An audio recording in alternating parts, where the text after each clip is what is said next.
আসসালামু আলাইকুম। সম্মানিত ওমান প্রবাসী ভাই বোনেরা, আজকে আপনাদের জন্য খুব গুরুত্বপূর্ণ কিছু বিষয় নিয়ে আসলাম। কয়েকটা বিষয়ের উপরে আজকে আপনাদের সাথে কথা বলবো বা আপনাদেরকে এগুলা অবগত করব। এক নাম্বার হচ্ছে, আমাকে গতকালকে এক লোক প্রশ্ন করছেন যে ওমানে দোকানপাট হয়তো অবশ্যই তার দোকানপাট আছে বা তাদের অবশ্যই ব্যবসা বাণিজ্য আছে। তো ব্যবসা বাণিজ্য যাদের আছে, দোকানপাট যাদের আসে, তো তারাই এগুলো সম্পর্কে অবগত আছে বা তারাই অবশ্যই জানবেন। তো যাই হোক, উনি প্রশ্ন করছিলেন যে দোকানে বাহিরের ভিসা পতাকা থাকলে সে দোকানে কাজ করতে পারবে কিনা, সেই বিষয়ের উপরে আজকে কিছু আপনাদেরকে আইডিয়া দিব বা আলোচনা করব। তার পাশাপাশি আরও গুরুত্বপূর্ণ কিছু বিষয় আছে, সেই বিস্তারিত বিষয় নিয়ে আজকে কথা বলবো, যেটা যারা বিশেষ করে ওমান প্রবাসে যারা আছেন, আপনারা যারা ওমানে আছেন তাদের জন্য খুবই গুরুত্বপূর্ণ কিছু কয়েকটা পয়েন্টে আমি কথা বলবো।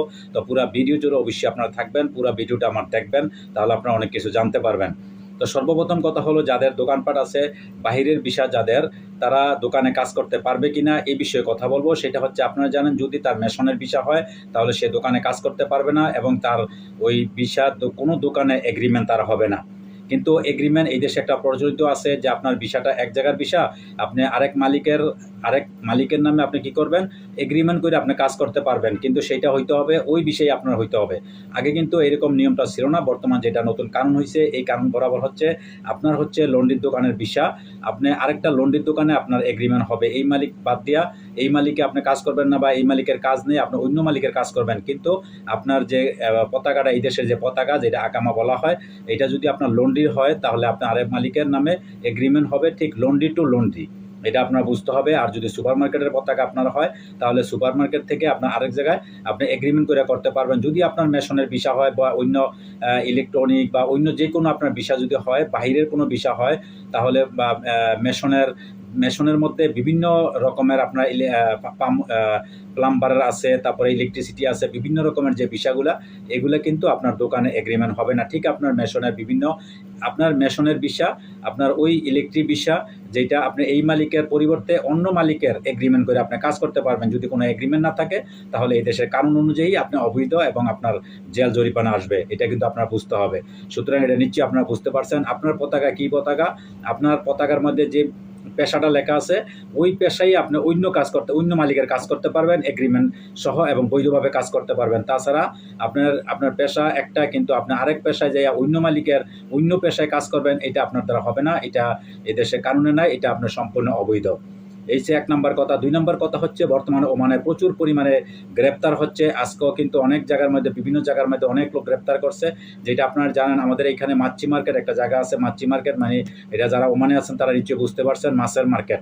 এই মাছ মার্কেটে আমরা যে এলাকায় থাকি, ওইখানে সেল্লানে একটা মাছ মার্কেট আছে সাগরের পাশে। ওইখানে আজকে ব্রেকেট দিয়ে, বলদিয়া লেবার কোড ব্রেকেট দিয়ে ওইখান থেকে প্রচুর লোক গ্রেপ্তার করে নিয়ে গেছে। এখানে অনেকে ভিসা পতাকা নাই, অনেকের অন্য জায়গার ভিসা, যেটা তার আগে আমি আপনাদেরকে বলার চেষ্টা করছি, আপনার ভিসা এবং কাজে বরাবর নাই। অনেকের পতাকা আছে কিন্তু তার কাজে এবং তার পতাকার মধ্যে যে পেশা, কিন্তু সে এখানে কাজ করতেছে অন্যটা, এটাও কিন্তু অবৈধ। এই লোকগুলো আছে গ্রেপ্তার করে নিয়ে গেছে। তো যাই হোক, সর্বশেষ কথা হলো, আপনারা জানেন যে ওমানে বর্তমানে, এটা আমি গতকালকেও আপনাদেরকে বলার চেষ্টা করছি, ওমানে প্রচুর পরিমাণে গ্রেপ্তার হচ্ছে এবং প্রচুর পরিমাণে অভিযান চালাইছে। গত রমজান মাসও কিন্তু থেমে নেই। রমজানও কিন্তু অনেক জায়গার মধ্যে প্রায় আমি 300-র উপরে, কিন্তু ওমানে প্রচুর 300-র উপরে লোক গ্রেপ্তার করছে এই রমজান মাসে।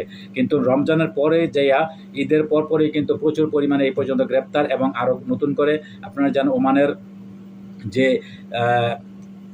এখানে যে শ্রমিকের যে লেবার কোড আছে, বা এখানে যে মন্ত্রণালয় আছে, শ্রম মন্ত্রণালয়, এখান থেকে নির্দেশনা দেওয়া আছে যে যে অবৈধ লোকগুলা, এগুলা পর্যাপ্ত পরিমাণে গ্রেপ্তার করতে হবে। এবং আপনারা জানেন এখানে শুধু একটা টিম নয়, কয়েকটা টিম এখানে আপনার বর্তমানে অবৈধ লোককে গ্রেপ্তার করতেছে, এবং যারা অবৈধভাবে কাজ করতেছে, এক পতাকা অনেক তার পেশা একটা, কিন্তু সে কাজ করতেছে আরেকটা, এরকম লোকগুলা কিন্তু প্রচুর লোক গ্রেপ্তার করতেছে।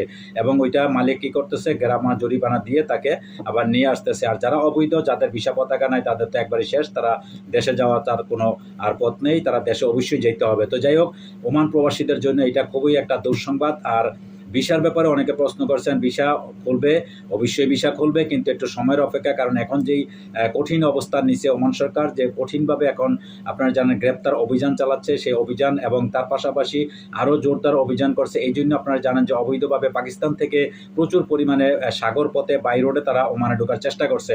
যেহেতু আপনারা জানেন যে রমজানের আগে কিন্তু পাকিস্তানের ভিসা নিষেধাজ্ঞা দিয়েছে, পাকিস্তানে কিছু অনৈতিক কাজে তারা অ্যারেস্ট হওয়ার পরে তাদেরকে গ্রেপ্তার করার পর থেকে এই সিদ্ধান্ত ওমান সরকার নিয়েছে। তো যাই হোক, সেই ব্যাপারে কিন্তু পাকিস্তান এখন যেহেতু বৈধভাবে আসতে পারতেছে না, তারা সাগরের পথে তারা বাই রোড দিয়ে আসার চেষ্টা করছে। তো সেই জন্য কিন্তু গত পরশুদিনকেও কিন্তু 27 জন পাকিস্তানি এইভাবে অনুপ্রবেশ করছে, তাদেরকে গ্রেপ্তার করার চেষ্টা করতেছে। সর্বশেষ মিলিয়ে আপনারা সবাই যারা ওমান প্রবাসী অবৈধ যারা আছেন তারা অবশ্যই সতর্ক অবস্থায় থাকবেন, এবং যে অবস্থানে আছেন যেভাবেই আছেন আপনারা চেষ্টা করবেন বর্তমান যে পদ্ধতি আছে আপনার দেশে চলে যাওয়া সবচেয়ে আপনাদের জন্য ভালো। সামনে কিন্তু পরিস্থিতি খুবই ভয়ানক আসতেছে এবং প্রচুর পরিমাণে কিন্তু হার্ডলাইনে এখন ওমানের সরকার যাচ্ছে। এবং আপনারা জানেন বিভিন্ন টিম গঠন করছে অবৈধ লোকদের গ্রেপ্তার করার জন্য, সিআইডি, তারপরে আপনার গোপন তথ্যের ভিত্তিতে বিভিন্নভাবে কিন্তু আপনার দোকানপাটে অবৈধভাবে কাজ করতেছে। আপনার ভিসা পতাকা একটা আপনি কাজ করতেছেন দোকানের মধ্যে, আরেকটা অন্য বাহিরের ভিসা আপনি কাজ করতেছেন দোকানে, এই ধরনের লোক কিন্তু প্রচুর পরিমাণে গ্রেপ্তার করতেছে বা ধরতেছে। এই ব্যাপারে কিন্তু ওমান সরকার বর্তমানে আপনারা জানেন শ্রম মন্ত্রণালয় থেকে নতুন করে কঠিনভাবে নির্দেশনা দেওয়া হয়েছে তাদেরকে গ্রেপ্তার করার জন্য, এবং দোকানে বাড়ে সব কিছু কাগজপত্র ঠিকঠাক আছে কিনা, দোকান বরাবর সব কিছু আছে কিনা, সাফসাফাই, তারপরে ক্যামেরা, যা এই দেশে ওমানের যে রুল কানুন অনুযায়ী সব কিছু দোকান বরাবর আছে কিনা, এগুলো কিন্তু তারা তদন্ত করতেছে, চেক করতেছে। তো যাই হোক, সবাই যাদের ব্যবসা প্রতিষ্ঠান আছে তারাও কিন্তু সাবধান সতর্ক অবস্থায় থাকবেন। আপনাদের দোকানে যদি কোনো কিছু এরকম এই দেশের আইন অনুযায়ী যদি কোনো কিছু আপনার ক্যামেরা, তারপরে আপনার পরিষ্কার পরিচ্ছন্নতা সব মিলিয়ে আপনার দোকান সাজানো গোছানো যদি না থাকে, তাও কিন্তু আপনার যে জরিমানা হইতে পারে। তো সেই জন্য জরিমানা থেকে আপনি যাতে রেহাই পেতে পারেন সেই জন্য আপনার সাবধান থাকবেন, পরিষ্কার ক্লিন সব কিছু আপনার থাকতে হবে। তো দর্শক, আজকে নিশ্চয়ই বুঝতে পারছেন, সবাই সতর্ক অবস্থান থাকবেন এবং ওমান প্রবাসে যারা আছেন তারা অবশ্যই সবাই ভালো থাকবেন এবং সুস্বাস্থ্য আপনাদের কামনা করে আজকের মতন এখানে বিদায় নিচ্ছি। আল্লাহ হাফেজ।